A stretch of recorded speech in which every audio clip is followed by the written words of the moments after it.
Hello everyone, welcome back to our channel. कैसे हैं आप लोग? मेरा नाम है मयंक महेश्वरी एंड इस वीडियो के अंदर हम सीए फाउंडेशन के बारे में सारी बातें करने वाले हैं। तो ये वीडियो वो लोग ज़रूर देखें जो सीए फाउंडेशन कर रहे हैं या करना चाहते हैं। इस वीडियो के अंदर हम सीए फाउंडेशन के बारे में एक एक चीज़ की बात करेंगे, ठीक है।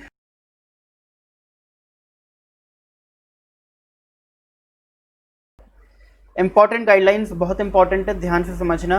ये उन बच्चों के लिए स्पेशली जो बच्चे रजिस्ट्रेशन तो करवा चुके हैं, सीए फाउंडेशन के बारे में आइडिया है बट अभी एग्ज़ाम नहीं दिया, तो उनके लिए गाइडलाइंस बहुत ज़्यादा इंपॉर्टेंट है। अच्छे से समझना और सुनना। Time to reach exam centre.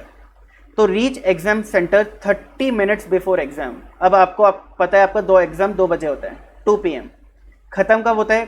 पहले 2 पेपर 5 बजे ख़त्म होते हैं और थर्ड और फोर्थ पेपर 4 बजे ख़त्म होते हैं, ठीक है। शुरू कब होता है? 2 बजे शुरू होता है, सारे पेपर्स 2 बजे शुरू होते हैं। आपको 1:30 PM तक एग्जाम सेंटर पहुंच जाना है, ठीक है। 1:30 गेट्स खुल जाते हैं और आपको अंदर जाना अलाउड होता है। क्लियर? 1:30 तक क्यों पहुंच जाना है इसका मैं आपको रीज़न बताऊंगा, ठीक है। Stationery products ensure carrying black ball pens. आप 2 भी ले जा सकते हो, 3 भी 4 भी, वो आपकी मर्जी है, बट लेके क्या जाना है? ब्लैक बॉल पेन, ना ही ब्लैक फाउंटेन पेन, ना ही ब्लैक जेल पेन, ना ही ब्लू बॉल पेन, कोई भी नहीं। सिर्फ एक चीज़ ले जानी है, ब्लैक बॉल पेन। ब्लैक होना चाहिए और बॉल पेन होना चाहिए। और आपको HB पेंसिल्स भी ले जानी होती हैं, स्केल्स भी ले जा सकते हो आप लोग अगर आप ले जाना चाहते हो। और जो भी आपको रिक्वायरमेंट है एग्जामिनेशन के लिए वो ले जा सकते हो। मेनली एक पानी की बोतल, एक रिस्ट वॉच घड़ी and ball pens and pencil and scale, ये ज़रूरी होता है। और आप एक रबर भी ले जा सकते हो अगर अपने पेंसिल से कुछ गलत लिख दिया, ठीक है। डायग्राम्स बनाने होते हैं बेसिकली पेंसिल से, तो आप रब करके फ्रेश डायग्राम बना सको तो एक रबर भी ले जाना। Carefully fill the circle in OMR sheet.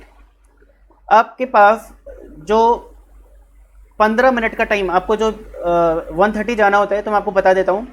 आपको 1:45 पे, ठीक है, 1:45 पर paper number 1 and paper number 2 में पहले 2 पेपर्स जो हैं, ठीक है, यानी accounts and law, in 2 papers के अंदर आपको 15 मिनट पहले पेपर्स मिल जाते हैं और 15 मिनट आपका रीडिंग टाइम होता है। आपको 15 मिनट मिलते हैं टू रीड योर पेपर। इसके अंदर आप कुछ लिख नहीं, इस 15 मिनट में आप कुछ लिख नहीं सकते, आपको सिर्फ पढ़ने का टाइम मिलता है, ठीक है। और पेपर नंबर 3 एंड 4 के अंदर ये जो 15 मिनट का रीडिंग टाइम है ये नहीं मिलता, ठीक है। 15 मिनट का रीडिंग टाइम नहीं मिलता, यहाँ पे आपको पेपर ही 2 बजे मिलेगा। क्लियर हो गई चीज़?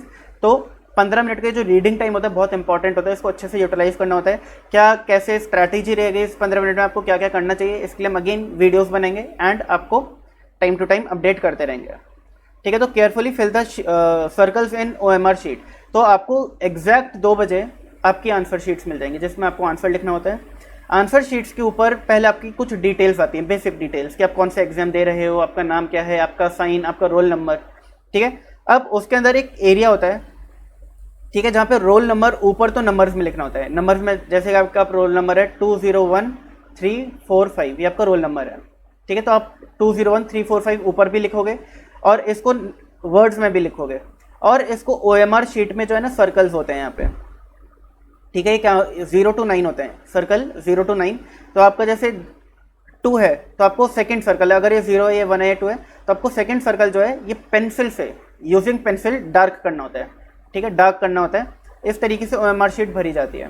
तो OMR शीट जो है ये आपको पेंसिल से भरनी होती है, याद रखना, पेंसिल से। नेवर यूज योर पेन, हमेशा पेंसिल, ठीक है। तो aspirants need to check twice after filling the circle in OMR sheet and other details in examination. तो देखिए, आपको ब्लैक बॉल पेन का यूज़ पूरे पेपर में करना है। जहाँ पे भी लिखोगे वहाँ blue ball pen, black ball pen use करोगे। जहाँ पे भी आपको डार्क करने होंगे सर्कल्स, OMR शीट जो होती हैं, वहाँ पे आप पेंसिल का यूज़ करोगे। Use a rough page for calculations, ठीक है। कैलकुलेशंस के लिए आप एक रफ पेज, आंसर शीट के अंदर ही एक रफ पेज बना लेना, सारी कैलकुलेशंस वहाँ पे करना, rough calculations. Response and marks. Paper 3 and 4, in paper 3 and 4 attempt only those question in which you are confident. Your every wrong attempt will reduce your marks. अगर आप पेपर 3 और 4 में कॉन्फिडेंट हो किसी क्वेश्चन को लेकर तभी उसको अटेम्प्ट करो। अगर आपको बिल्कुल डाउटफुल है कि पता नहीं इसका आंसर क्या है, तुक्के मारने की कोशिश कर रहे हो, तो बेटर कि उसे आप छोड़ दो, बेटर है कि आप छोड़ दो, ठीक है। क्यों छोड़ दो? हम लोगों ने प्रोबेबिलिटी चैप्टर पढ़ा हुआ है। अगर 4 में से एक ऑप्शन सही है और आप तुक्का मार रहे हो, तो चांसेस उसके सही होने के 1/4 हैं, बट गलत होने के 3/4 हैं। तो इतना हाई रिस्क क्यों लेना, नेगेटिव मार्किंग हो जाएगी, ठीक है ना। तो it's better not to take risk. आगे देखते हैं, अवॉइड कैरिंग एक्सपेंसिव प्रोडक्ट, ठीक है। आपको जो भी एक्सपेंसिव प्रोडक्ट होते हैं वो मत ले जाओ, ठीक है, क्योंकि आप कुछ भी नहीं रख सकते अपने पास, आपको सारे के सारे सबमिट करने पड़ते हैं। और कई बार क्या होता है कि जब सबमिट कर देते हैं तो अंदर ही अंदर कहीं ना कहीं घबराहट होती रहती है कि पता नहीं मेरा फ़ोन, इतना महंगा फ़ोन, आईफोन मैंने सबमिट कर दिया, क्या वो सेफ होगा नहीं होगा। तो आपको जो कॉन्सेंट्रेशन होता है ना एग्जाम में, वो कम हो जाता है। आपका दिमाग आधे टाइम तो ये रहता है कि क्या मेरा वो जो प्रोडक्ट है जो मैंने सबमिट किया है वो सेफ होगा कि नहीं होगा। तो इट्स बेटर कि ना ले जाओ, मेंटली फ्री हो जाओगे आप लोग। Except for C foundation 2020 admit card, यानी आपको एक एडमिट कार्ड ले जाना है, आइडेंटिटी प्रूफ ले जाने की कोई ज़रूरत है नहीं वैसे। स्टेशनरी ले जानी है, wrist watch, calculator, calculator allowed होते हैं, याद रखना सीए फाउंडेशन एग्जाम में calculator are allowed in all 4 subjects, ठीक है। Candidates are not allowed to carry any textual material, कोई वो जो बच्चे ले जाते हैं ना फर्रे वर्रे नोट्स वोट्स बना के ले जाते हैं, वो सब अलाउड नहीं है। इलेक्ट्रॉनिक वॉचेस जो स्मार्ट वॉचेस होती हैं वो अलाउड नहीं है। प्रिंटेड और अ बिट ऑफ पेपर, कोई भी पेपर छोटा मोटा अलाउड नहीं है, ठीक है, उस पर कुछ लिखा हुआ नॉट अलाउड, हो सकता है चीटिंग करने के मोटिव से ले जा रहे हो। मोबाइल फ़ोन अलाउड नहीं है। पेजर पहले के ज़माने में आते थे, अब तो नहीं आते, ये भी अलाउड नहीं है। और any other device inside the examination hall, तो आप ये सारी चीज़ें नहीं ले जा सकते। क्या ले जा सकते हो, एक एडमिट कार्ड, अपनी स्टेशनरी, एक नॉर्मल रिस्ट वॉच जो एनालॉग वाली होती है जिसमें सुइयाँ होती हैं, या फिर एक डिजिटल वाली ले जाओ नॉर्मल सी, लेकिन इलेक्ट्रॉनिक वाली जो स्मार्ट वॉचेस होती हैं वो ले जाना अलाउड नहीं होता, ठीक है। आप अपना कैलकुलेटर ले जाएंगे, पानी की बॉटल ले जाएंगे, वॉच ले जाएंगे, अपनी स्टेशनरी ले जाएंगे, एडमिट कार्ड ले जाएंगे, बस इतनी चीज़ ले जानी होती है। Calculator, only simple calculator is allowed, no scientific calculator is allowed in exam, ठीक है। आप लोगों ने अगर साइंटिफिक कैलकुलेटर देखा तो उसके अंदर बहुत सारे फंक्शंस होते हैं और वो सीए फाउंडेशन एग्जाम में स्ट्रिक्टली मना है, आप नहीं ले जा सकते। आपको एकदम बेसिक कैलकुलेटर ले जाना होता है, ठीक है। और बेसिक कैलकुलेटर कैसा होता है वो मैं अभी आपको बता देता हूँ। Answer sheet, right roll number at the specified place on question paper, question paper पे जहाँ लिखा है रोल नंबर लिखने को सिर्फ वहाँ लिखना है। आंसर शीट में भी जहाँ लिखा हुआ है कि रोल नंबर लिखो सिर्फ वहाँ लिखना है, यानी कि कहीं भी बीच बीच में रोल नंबर लिखे जा रहे हो अलाउड नहीं है, ठीक है, बिल्कुल अलाउड नहीं है, ठीक है। And answer sheet only, else it would be against the code of conduct of ICI, अगर आप कहीं और रोल नंबर लिखते हो, ठीक है, क्वेश्चन पेपर और आंसर शीट के अलावा, तो it is against code of conduct of ICI, ठीक है। आईसीआई आपको इस चीज़ के लिए एग्जाम देने से मना कर सकता है, बोल सकते हैं नहीं, you are not allowed to give a exam, ठीक है। Writing in answer sheets, candidates are permitted to use pencil for drawing graph. अब क्या आप कलर्ड पेन यूज कर सकते हो आंसर शीट में, आंसर इज नो। क्या आप हाइलाइटर्स यूज कर सकते हो, आंसर इज नो। आप सिर्फ ब्लैक बॉल पेन और एचबी पेंसिल्स का यूज कर सकते हो इन आंसर शीट। पेंसिल का यूज भी लिखने के लिए नहीं कर सकते, पेंसिल का यूज कर सकते हो टू ड्रॉ ग्राफ या डायग्राम्स ओनली। अगर आपको कुछ भी लिखना है पेन का यूज करोगे, कुछ बनाना है तो पेंसिल का यूज कर सकते हो, ग्राफ बनाना है, कोई डायग्राम बनाना है तो you can use pencil, otherwise pen का यूज करोगे। However candidates should take care not to use pencil for writing answers, ठीक है, पेंसिल को यूज नहीं करना फॉर राइटिंग आंसर्स, ओके जी। एडवांस रीडिंग टाइम, तो in paper number 1 and 2 you will get advance reading time of 15 minute, यानी कि अगर आपका पेपर 2 बजे शुरू होता है तो पेपर नंबर 1 and 2 यानी कि अकाउंट्स एंड लॉ का पेपर आपको 1:45 पे मिल जाएगा, 1:45 PM। 15 मिनट रीडिंग टाइम होता है, आपको आंसर शीट 2 बजे मिलेंगी, आंसर शीट नहीं मिलती, सिर्फ क्वेश्चन पेपर मिलता है। क्वेश्चन पेपर पढ़ लो, आइडिया लगा लो, ठीक है, कैसे कैसे हमें कौन कौन से क्वेश्चंस आते हैं, इसके ऊपर एक डिटेल्ड वीडियो मैं बनाऊंगा आप लोगों के लिए कि इस 15 मिनट को आप बेस्ट तरीके से कैसे यूटिलाइज कर सकते हो, एंड आप लोगों को वो वीडियो एग्जाम से कुछ टाइम पहले मिल जाएगी, ठीक है। और 2 बजे आपको आंसर शीट मिलती है, याद रखना 2 बजे आंसर शीट मिलती है, आंसर शीट 1:45 पे नहीं मिलती, क्वेश्चन पेपर मिलता है। Paper number 3 and 4 no such time is given, और पेपर नंबर 3 और 4 में question paper and answer sheet दोनों ही 2 बजे मिलते हैं, ठीक है। Therefore, paper number 1 and 2 will start at 1:45 PM and paper number 3 and 4 will start at 2 PM. Okay sir, कोई दिक्कत नहीं है, सब समझ आ रहा है। Entry time, entry to exam centre is allowed from 1:30 PM। मैंने आप लोगों को बता दिया था कि आधे घंटे पहले गेट्स खुल जाते हैं, कब तक खुले होते हैं, 2:15 तक। अगर आप 2:16 पे जाने की कोशिश करोगे तो you are not allowed to enter the examination hall और सेंटर, ठीक है। No entry allowed after 2:15 PM, तो बेटर की टाइम पे पहुंच जाओ, बेटर रहता है। लेट जाओगे तो 15 मिनट तक का लेट हो सकता है, 2 बजे पेपर शुरू हो जाता है, 1:45 पे आपको क्वेश्चन पेपर मिल जाता है, एंड स्टिल आप 2:15 तक एंट्री ले सकते हो एग्जाम सेंटर के अंदर, 15 के बाद एंट्री अलाउड नहीं होती। एग्जिट टाइम, कई बच्चे बोलते हैं कि सर ऐसे मज़े देने के लिए हम पेपर दे रहे हैं, इस बार पढ़ाई करी नहीं है तो नेक्स्ट टाइम हम पढ़ के देंगे। तो आप लोगों को मैं बताना चाहता हूँ कि आप लोग का अगर पेपर नंबर 1 और 2 है तो आप अगर 2 बजे एग्ज़ाम देने बैठे हो तो आप 5 बजे ही बाहर निकल पाओगे। अगर आपका एग्ज़ाम जल्दी भी ख़त्म हो गया तब भी आपको बैठा रहना पड़ेगा, जल्दी जाना अलाउड नहीं होता। तो you are allowed to leave exam hall only after conclusion of exam even if you have completed your paper. अगर पेपर कंप्लीट करके 1 घंटे में आपने कंप्लीट कर लिया, रिमेनिंग टाइम आपको बैठना पड़ेगा। कि एक दूसरे की शक्ल देखते रहो, तंग करते रहो, बात अलग है, बट आपको बैठना पड़ेगा। MCQ पेपर यानी कि पेपर नंबर 3 और 4, ठीक है, हम लोग सोचते हैं कि सर चीटिंग कर लेंगे, आगे पीछे देख लेंगे, ऑप्शन तो टिक करना है, बट याद रखना 4 अलग अलग सेट्स में आता है ABCD, ठीक है। तो आपके आगे वाले के पास और आपके पीछे वाले के पास अलग अलग सेट होगा, और क्योंकि सेट्स अलग अलग हैं तो चीटिंग करके आप अपने मार्क्स कम ही करोगे, ज़्यादा नहीं करोगे, ठीक है। क्योंकि उनका आपने देखा उनका क्वेश्चन नंबर 1 का ऑप्शन A है, अब हो सकता है कि उनका क्वेश्चन नंबर 1 कुछ और हो, आपका कुछ और हो, ठीक है, क्योंकि 4 अलग अलग सेट्स हैं, तो इसलिए चीटिंग अलाउड नहीं होती। चीटिंग ना करो तो बेस्ट ऑप्शन होता है, ठीक है, और कोई ऑप्शन भी नहीं है वैसे तो, चीटिंग नहीं करना ही इज़ द बेस्ट वे।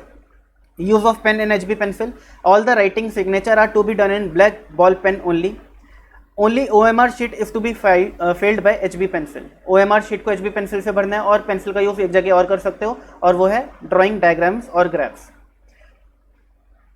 ठीक है। तो OMR शीट में आपको, OMR शीट आप लोगों ने देखा होगा, भरना सीखा होगा 12th क्लास के एग्जाम्स में। तो OMR शीट आप लोगों को आइडिया है, वो सर्कल्स होते हैं जिनको डार्क करना होता है, और वो सिर्फ पेंसिल का यूज़ करके कर सकते हो, पेन का यूज़ नहीं करना। विच कैलकुलेटर, तो देखिए इस टाइप का कैलकुलेटर होता है, एकदम बेसिक कैलकुलेटर होता है ये, आपको ये यूज़ करना होता है। अब मैं आपको एक बहुत इंपॉर्टेंट चीज़ बताने वाला हूँ, ध्यान से सुनना, आपको मैथ्स में बहुत यूज़ होगी, बहुत हेल्प आएगी ये चीज़। आप जब भी कोई कैलकुलेटर खरीदने जाओ, ठीक है, बहुत ध्यान से सुनो, जब भी कोई कैलकुलेटर खरीदने जाओ तो आप शॉप पे जाके कैलकुलेटर पहले निकालो, और उसके अंदर एक सिंपल स्टेप करना है आपको। आपको कैलकुलेटर ऑन करना है, उसमें कोई भी नंबर टाइप कर देना, लेट से 2 टाइप कर दिया, 2 टाइप किया, फिर 2 के बाद इनटू मल्टीप्लिकेशन वाला बटन दबाया, और फिर इक्वल टू वाला बटन दबाया, तो आपका आंसर 4 आना चाहिए। ओके सर, सबका 4 आएगा, A to Z सारे कैलकुलेटर में 4 आएगा, बट जब आप दोबारा इक्वल टू दबाओगे तो आपका आंसर 8 आना चाहिए। यानी आपको क्या करना है, 2 इंटू इज इक्वल टू दबाना है।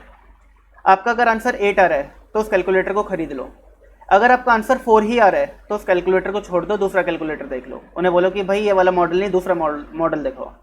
ये मैं आपको क्यों बता रहा हूँ, क्योंकि जब आप CA फाउंडेशन में मैथ्स के क्वेश्चन अटेम्प्ट करोगे, ठीक है, तो उसमें बहुत सारे ट्रिक्स होती हैं जो इन कैलकुलेटर की यूज़ से हम करते हैं, और उन ट्रिक्स को करना मुश्किल हो जाता है अगर आपके कैलकुलेटर में 2 इंटू इज इक्वल टू के बाद 4 आ रहा है और दोबारा इक्वल टू दबा रहे हो तो 4 ही रहता है। वो कितनी बार, अगर आप 2 इंटू इज इक्वल टू दबाओगे और आपका आंसर कांस्टेंट 4 ही है तो उस कैलकुलेटर को मत खरीदो। अगर आप 2 इंटू इज इक्वल टू दबा रहे हो और आपका आंसर चेंज होता जा रहा है हर स्टेप पे, तो उस कैलकुलेटर को खरीद लो। क्लियर है? कैलकुलेटर सब बेसिक कैलकुलेटर होता है, ठीक है। तो बहुत बच्चे मुझे पूछते हैं, जब मैं ट्रिक्स बताता हूँ क्लास के अंदर, तो बच्चे बोलते हैं कि सर आप जब बताते हो कि 2 इंटू इज इक्वल टू तो आपका तो 8 आता है बट हमारा 4 ही रहता है, वो हमेशा कुछ चेंज ही नहीं होता। तो मैं उनको यही गाइड करता हूँ कि भाई वो कैलकुलेटर आप चेंज कर लो, वो कैलकुलेटर आपको यूज़ नहीं करना, ठीक है। तो एक बेसिक चीज़ थी कैलकुलेटर के बारे में जो आपको याद रखनी है, वरना आपके डबल पैसे वेस्ट होंगे। चलिए जी, FAQs देख लेते हैं कुछ। I have done my graduation from open university. Sir मैंने अपना BCom BBA जो भी किया है वो ओपन यूनिवर्सिटी से किया है, यानी मैं कॉलेज नहीं गया था, रेगुलर कॉलेज, मैंने सिर्फ फॉर्म भर दिया था और मैं एग्जाम दे के आ गया। बट मेरी ग्रेजुएशन के अंदर अगर आपने BCom वगैरह किया है या कोई भी कॉमर्स ग्रेजुएट हो आप, आपके 55% या उससे ज़्यादा हैं, तो भी आप CA फाउंडेशन एग्ज़ाम को स्किप कर सकते हो, आपको इस एग्ज़ाम को देने की कोई ज़रूरत नहीं है, ठीक है। यानी आप रेगुलर के हो या करस्पॉन्डेंस के हो या ओपन कॉलेज के हो, आपके लिए क्राइटेरिया सेम ही है, कुछ अलग नहीं है, ठीक है। तो डायरेक्ट एंट्री रूट के लिए एलिजिबल हो? Yes sir. Direct entry route क्या होता है सर? डायरेक्ट एंट्री रूट वो है, देखो CA करने के लिए आपको क्या करना है, CA फाउंडेशन करना है, देन CA इंटरमीडिएट करना है, देन CA फाइनल करना है। इसको करने के बाद आप क्या बन जाते हो, CA, आपके नाम के आगे क्या लग जाता है, CA। तो ये 3 पेपर्स देने होते हैं। तो डायरेक्ट एंट्री रूट के अंदर क्या होता है, आपको CA फाउंडेशन नहीं देना पड़ता, आप सीधे CA इंटरमीडिएट देते हो और CA फाइनल देते हो। डायरेक्ट एंट्री रूट कब अलाउड है वो मैंने आपको बता दिया कि अगर आपकी ग्रेजुएशन में या पोस्ट ग्रेजुएशन में 55% या ज़्यादा आए हैं, अगर आप कॉमर्स ग्रेजुएट हो, और अगर आप अदर देन कॉमर्स ग्रेजुएट हो तो आपके 60% या उससे ज़्यादा आए हैं, तो आप डायरेक्ट एंट्री रूट ऑप्ट कर सकते हो, वरना फिर आपको फाउंडेशन देना पड़ेगा, ठीक है, फाउंडेशन देकर आपको आगे कंटिन्यू करना पड़ेगा। हु इज कॉमर्स ग्रेजुएट, अब सर ये जो 55% वाला क्राइटेरिया कॉमर्स ग्रेजुएट के लिए है, अभी होते कौन है ये कॉमर्स ग्रेजुएट होते कौन है? तो देखो, a student who has given any 3 of the following papers, इन इतने सारे सब्जेक्ट में से जो भी, अगर इनमें से कोई भी 3 पेपर्स अगर आपने अपनी ग्रेजुएशन लेवल पे दिए हैं, 3 साल की ग्रेजुएशन होती है, तीनों साल में अगर आपने ये इनमें से कोई भी 3 पेपर दिए हैं, या फिर अगर आपकी ग्रेजुएशन 4 साल की थी, इन 4 सालों में आपने इनमें से कोई भी 3 पेपर्स अगर दिए हैं, तो आप कॉमर्स ग्रेजुएट कहलाओगे। तो आपके लिए 55% वाली कैटेगरी अलाउड है, ठीक है। कौन कौन से पेपर हैं? Accounts, auditing, mercantile laws, corporate laws, economics, financial management, direct tax laws, indirect tax laws, costing, business administration और बिजनेस अकाउंटिंग, ठीक है। अगर इनमें से कोई भी 3 पेपर, मैं ये नहीं बोल रहा कि सारे पेपर आपको देने हैं, कोई भी 3 पेपर अगर आपने दिए हैं और आपकी ग्रेजुएशन में मोर देन 55% आई है या 55% आई है, तो आप डायरेक्ट एंट्री रूट के लिए ऑप्ट कर सकते हो, आपको सीए फाउंडेशन देने की कोई ज़रूरत नहीं है। I have made a mistake in application form, can I correct it? कई बार क्या होता है कि जब एप्लीकेशन फॉर्म भर रहे होते हो तो कुछ गलतियाँ कर देते हो, तो क्या सर उसको सही किया जा सकता है? हाँ जी, किया जा सकता है। कुछ टाइम बाद, फॉर्म भरने के कुछ टाइम बाद एक करेक्शन विंडो खुलती है, ऑनलाइन ही होता है, आप ऑनलाइन उस करेक्शन विंडो में जाओगे और 1 टाइम आप चेंज कर सकते हो, कोई भी अगर आपको कोई भी गलती कर दिया तो उसको आप चेंज कर सकते हो ईजिली, कोई दिक्कत नहीं होती। तो if you have made a mistake in the application form, ICAI will provide a correction window and in this period you can change the mistakes. Okay sir, तो ये था आपका सीए फाउंडेशन के बारे में A to Z एक एक detail. हमने कोशिश करी है, बहुत ज़्यादा रिसर्च लगी इसके पीछे, बट हमने कोशिश करी कि एक एक चीज़ सीए फाउंडेशन के बारे में हम लोग आपको बताएं, आप लोगों को कहीं भी कोई भी डाउट ना रहता है सीए फाउंडेशन के बारे में कि एग्ज़ाम में क्या लेके जाना है, क्या नहीं लेके जाना है, एग्ज़ाम के लिए डेट्स क्या होती हैं, एग्ज़ाम सेंटर कब खोलता है, कब बंद होता है, किस तरीके से स्टेशनरी लेके जाएं, और कैलकुलेटर कौन सा ले जाएं, कैलकुलेटर अलाउड होता है कि नहीं होता, बहुत सारे डाउट्स होते हैं, ठीक है। तो कैलकुलेटर अलाउड होता है, हमने सारी चीज़ क्लियर कर दी कि सीए फाउंडेशन, जैसे ही आप सीए ऑप्ट करते हो, आपका कैलकुलेटर जो है आपकी ज़िंदगी का पार्ट बन जाता है। हर इंसान के पास 2 हाथ होते हैं, लेफ्ट और राइट, तो लेट से कैलकुलेटर आपका 3rd हैंड बन जाता है, तीसरा हाथ कैलकुलेटर, वो हमेशा आपके साथ रहेगा, ठीक है। तो for any query relating to coaching, study pattern, how to study, face to face classes etcetera, feel free to contact us. मेरा नाम है मयंक महेश्वरी, आप लोग मुझे कॉन्टैक्ट कर सकते हैं, अभिजीत सर को कॉन्टैक्ट कर सकते हैं, ईशान सर को कॉन्टैक्ट कर सकते हैं। और अगर आपको फेस टू फेस क्लास लेनी है तो हमारा जो सेंटर है वो इस एड्रेस पर है, नोएडा के अंदर। आप यहाँ पर आके हम लोगों से फेस टू फेस क्लासेस भी ले सकते हैं, ठीक है, वरना ऑनलाइन तो क्लासेस चल ही रही हैं, कोई दिक्कत वाली बात है नहीं। तो आज के लिए हम इतना ही रखते हैं, बाकी हमारे साथ जुड़े रहिए। हम लोगों की लाइव क्लासेस चल रही हैं यूट्यूब पर 3:30 PM to 4:30 PM every day, Monday to Saturday 3:30 to 4:30। आप हमारे साथ जुड़े रहिए, हम लोग लाइव क्लासेस लेते हैं, और लाइव क्लासेस के अंदर मैं आपको बता देता हूँ शेड्यूल।